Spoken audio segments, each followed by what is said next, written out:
Movement is to dance what words are to a story. It allows learners to be creative about expressing their ideas through movement. Anything can be an inspiration for dance. So, let's have a look. What's inside? Ask the learners to choose from a treasure box of different objects or stimuli to begin to explore ideas and create dance movements or phrases. Can you do a rustly movement? What would it look like? Have a play. What does a pop look like? Show me a pop. Dance can be used to explore literature.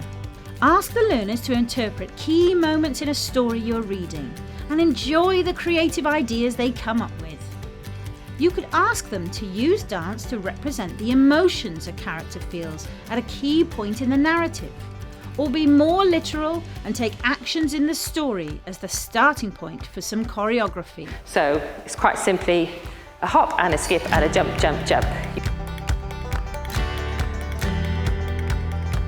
A different starting point could be to listen to and respond to orchestral music or soundtracks from films, which often give more scope for interpretation than pop songs.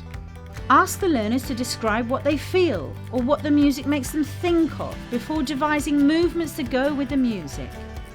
Improvising is a great way to explore new movement ideas for dance. Ask them to improvise by travelling across the room in different ways as you play the music.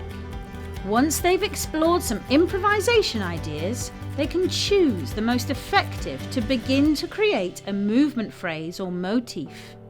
You could reintroduce the flashcards to recap on the types of body actions used in dance, or as a prompt as they develop their dance phrases.